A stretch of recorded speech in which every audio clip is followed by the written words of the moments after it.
आज की क्लास में हम पृथ्वी की संरचना को पढ़ेंगे, यानी स्ट्रक्चर ऑफ अर्थ, यानी हमारी पृथ्वी की जो कह सकते हैं कि स्ट्रक्चर है, इसकी जो संरचना है वह किस तरह से है, पृथ्वी को कितनी परतों में बांटा गया है, कौन सी परत में क्या चीजें मिलती हैं और किसकी क्या विशेषता है, किसका कितना विस्तार है, यह सब हम इस वीडियो के माध्यम से कवर करेंगे। तो सबसे पहले मैं आपको बता दूं कि अगर आप सीटेट और यूपी टेट की तैयारी कर रहे हैं तो आपके लिए ये वीडियो काफी इंफॉर्मेटिव होने वाली है, और चैनल पे अगर नए हैं तो इसको सब्सक्राइब कर लें। तो चलिए शुरू करते हैं। सबसे पहले बात करेंगे यहाँ पे ना, देखिए जो पृथ्वी की जो संरचना है, पृथ्वी की जो संरचना है उसको अगर हम समझें यहाँ पे, यानी स्ट्रक्चर को अगर हम समझें तो यहाँ पे जो आपको डायग्राम दिख रहा होगा, यह डायग्राम आपको जिस तरह से यहाँ पे बनाया गया है, यानी हमारी जो पृथ्वी है वह 3 परतों में बटी हुई है। पहला आपका है क्रस्ट, दूसरा है आपका मेंटल, और उसके बाद आपका तीसरा जो है वो आपका कोर है। यानी हमारी पृथ्वी जो है वह 3 भागों में बटी हुई है, यानी 3 पार्ट्स में बटी हुई है। एक आपका क्रस्ट है, फिर उसके बाद आपका मेंटल है, फिर उसके बाद आपका क्या है, कोर है। अब समझने वाली बात यहाँ पे ये है कि जो आपका क्रस्ट वाला भाग है, यानी पृथ्वी के सबसे ऊपर का जो परत होता है, यानी सबसे कह सकते हैं कि अपर वाला जो पार्ट है वह आपका है क्रस्ट, यानी जिसके ऊपर हम रहते हैं, ठीक है ना, वह आपका क्रस्ट वाला पार्ट है। अब क्रस्ट में भी आपका 2 तरह से है, एक आपका अपर क्रस्ट है और एक आपका लोअर क्रस्ट है, यानी ऊपरी परत और आपका निचली परत, यानी क्रस्ट वाला जो भाग है। इसमें एक चीज और आपको जानना होगा कि जो क्रस्ट है उसका जो मोटाई है, ठीक है ना, वह आपका 70 किलोमीटर का है। कितना है आपका? 70 किलोमीटर का, यानी क्रस्ट जो है हमारी धरती के सतह से 70 किलोमीटर गहराई तक वाला जो भाग है वह आपका क्या है, क्रस्ट वाला भाग है। और क्रस्ट जो है वो 2 भागों में बटा हुआ है, एक आपका अपर क्रस्ट, एक आपका लोअर क्रस्ट। अपर क्रस्ट के ऊपर हम सभी जीव जंतु निवास करते हैं, ठीक है ना। अपर क्रस्ट के ऊपर जो आपका सॉइल वाला भाग है उसके ऊपर पेड़ पौधे, जीव जंतु, ये सभी प्राणी क्या करते हैं, निवास करते हैं, ठीक है ना, अपर क्रस्ट में। उसके जस्ट नीचे आपका लोअर वाला क्रस्ट है। क्रस्ट के जस्ट बाद जो आपका लेयर पड़ता है, जो कि दूसरा लेयर है हमारी पृथ्वी का, वह आपका है मेंटल। क्या है आपका? मेंटल है, जिसमें भी 2 भागों में बांटा गया है, एक आपका अपर मेंटल और एक आपका है लोअर मेंटल, यानी यह भी आपका 2 भागों में बटा हुआ है। और इसका जो कह सकते हैं कि जो विस्तार है, उसकी जो कह सकते हैं कि मोटाई है, वह आपका है 2900 किलोमीटर, यानी 2900 किलोमीटर का कह सकते हैं कि विस्तार है। इतनी मोटी ये परत है, ठीक है ना, मेंटल वाला भाग जो है। अब समझने वाली बात यह है कि जो मेंटल वाला जो भाग है, ठीक है ना, इसमें कौन से खनिज पाए जाते हैं, तो अभी वीडियो में आगे बताऊंगा कि किस परत में कौन से खनिज पाए जाते हैं। और उसके बाद यानी धरती के कह सकते हैं कि सबसे नीचे अगर आप आते हैं, यानी क्रस्ट के बाद मेंटल और मेंटल के बाद आप जब नीचे आते हैं तो आपको मिलता है कोर। कोर को भी 2 भागों में बांटा गया है, एक आपका कह सकते हैं कि अपर यानी आउटर कोर, और एक आपका इनर यानी सबसे बीच का। और इसकी जो कह सकते हैं कि जो मोटाई है, अगर उसको हम देखें तो 6371 किलोमीटर यह आपका अर्थ के रेडियस, यानी अर्थ का रेडियस है।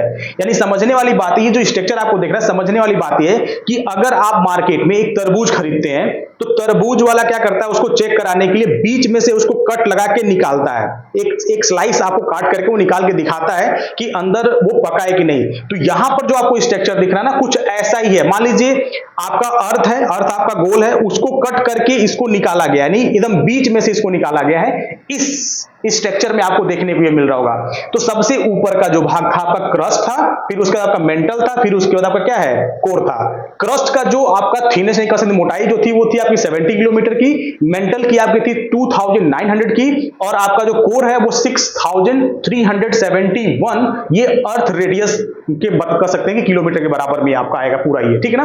तो आई थिंक ये समझ में आ रहा होगा। सबसे समझने वाली जो बात यहां पर ये है, जो हमारा ये अपर क्रस्ट है और ये जो लोअर क्रस्ट है, इनको हम सीटेट यूपीटेट में कह सकते हैं कि शिक्षा शास्त्र के अंतर्गत, यानी शिक्षण के अंतर्गत हम इनको अलग अलग तरीकों से, हर एक परत को हम जानते हैं एक अलग अलग नाम से। जैसे इसमें कुछ संबंध है, जैसे असंबंधता का सिद्धांत इसमें पूछा जाता है। असंबंधता यानी किस परत का मतलब असंबद्धता क्या है, यानी कौन से परत का, यानी क्रस्ट का, मेंटल का, कोर का असंबद्धता पूछा जाता है। तो यहां पर ये काफी इंपॉर्टेंट होता है क्योंकि शिक्षण वाले पार्ट में ये क्वेश्चन ज्यादा पूछे जाते हैं, ठीक है ना। तो जैसा कि आपको पता है कि जो आपका क्रस्ट वाला भाग है, ठीक है ना, जो आपका क्रस्ट है, तो क्रस्ट में जो आपका भाग है, यहां पर देखिए क्रस्ट में जहां पे आपका क्रस्ट है, ठीक है ना, तो क्रस्ट वाला जो भाग है उसको हम बोलते हैं कोनराड। क्या बोलते हैं? कोनराड असंबद्धता, ठीक है ना, कोनराड असंबद्धता बोलते हैं। वहीं पर जो आपका लोअर यानी अपर मेंटल वाला जो भाग है उसको हम बोलते हैं मोहोविसिक असंबद्धता, ठीक है ना। वहीं पर आपका जो लोअर मेंटल वाला भाग है, लोअर मेंटल जो है उसको बोलते हैं रेपेटी असंबद्धता। क्या बोलते हैं? रेपेटी असंबद्धता बोलते हैं।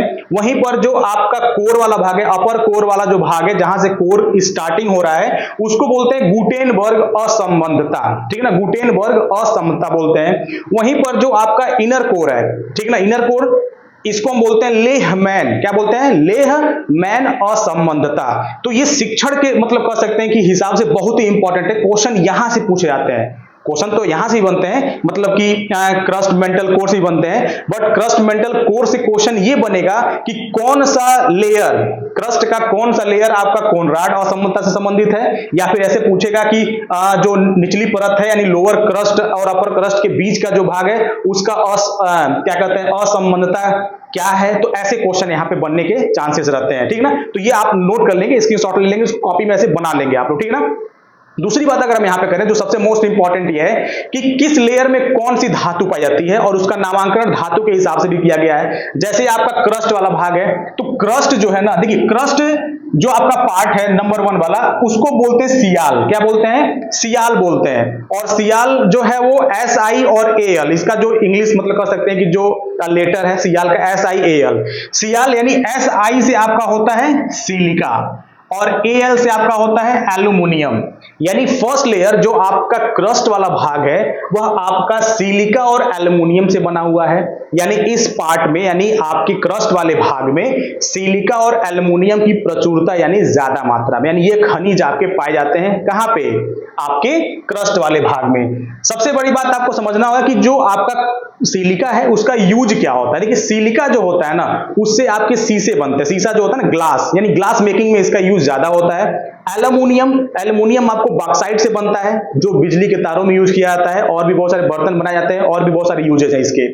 वहीं पर अगर हम बात करें क्रस्ट का, तो क्रस्ट का जो घनत्व है वो 2.7 ग्राम पर सेंटीमीटर क्यूब है, ठीक है ना, उसके घनत्व की अगर हम बात करें क्रस्ट के, ठीक है ना। वहीं पर जो आपका मेंटल है, यानी जो बीच वाला आपका जो परत है वह आपका है मेंटल, जिसको हम बोलते हैं सीमा। क्या बोलते हैं? सीमा, SIMA। SI से आपका होता है सिलिका और MA से आपका होता है मैग्नीशियम। क्या होता है? मैग्नीशियम होता है। तो यानी आपके मेंटल वाले भाग में, यानी अपर मेंटल और लोअर मेंटल, इन दोनों भाग का जो कह सकते हैं कि जो खनिज है वो आपका मेन खनिज जो है आपका सिलिका और मैग्नीशियम है, ठीक है ना। वहीं पर अगर हम बात करें तापमान की, टेम्परेचर की बात करें, तो अपर और लोअर मतलब दोनों में अलग अलग टेम्परेचर होता है, बट यहाँ पे केवल अगर हम मेंटल की बात करें तो मेंटल का जो टेम्परेचर होता है वो 200 डिग्री सेल्सियस से लेकर के 4000 डिग्री सेल्सियस होता है। यानी मेंटल में जब ऊपर से, मतलब यहां से जैसे जैसे नीचे आप आएंगे तो टेम्परेचर आपको क्या होगा? बढ़ता चला जाएगा। यानी ऊपर से आपको 200 डिग्री सेल्सियस, फिर उसके बाद जैसे जैसे आगे बढ़ेंगे वैसे करते करते नीचे तक आएंगे। जब आप यहाँ पे लोअर मेंटल के पास आप आएंगे तो वहां पे आपको टेम्परेचर 4000 डिग्री सेल्सियस तक मिलेगा। और आपको ये भी पता होना चाहिए कि जो मेंटल है ना, वहां पर टेम्परेचर इतना ज्यादा होता है कि कोई भी चीज सॉलिड फॉर्म में नहीं होता है, ठीक ना, लिक्विड फॉर्म में सब होता है। तो इसीलिए ज्वालामुखी जब फटती है, यानी वोल्केनोज होता है, तो लावा जो होता है वो हमारे धरती के केंद्र से ही निकल के बाहर आता है, ठीक है ना, और उसमें बहुत सारे खनिज होते हैं, ठीक है। वहीं पर अगर हम बात करें जो आपका लास्ट और थर्ड जो आपका जो लेयर है स्ट्रक्चर में, वो आपका है कोर। क्या है? कोर है। और कोर जो है ना उसको बोलते हैं नीफे। क्या बोलते हैं? नीफे, NIFE। और नीफे यानी NI से आपका होता है निकिल और आपका FE से आपका होता है फेरस यानी आयरन, ठीक है ना। ये आपके कोर वाले पार्ट्स पाए जाते हैं। सबसे चौंकाने वाली बात यह है कि इसका जो कोर का जो टेम्परेचर है वह आपका 6000 डिग्री सेल्सियस है। और 6000 डिग्री सेल्सियस जो टेम्परेचर है वो आपके सन के आउटर सरफेस का है, ठीक है ना। बहुत ज्यादा मतलब कह सकते हैं कि यहाँ पे टेम्परेचर है। और यह टेम्परेचर अर्थ को अपनी क्या करती है, ग्रेविटी भी प्रोवाइड करती है। ग्रेविटी यानी गुरुत्वाकर्षण, जिसके वजह से हम धरती पर हर जगह सीधे खड़े रहते हैं, हर चीज धरती से टिका होता है, ठीक है ना।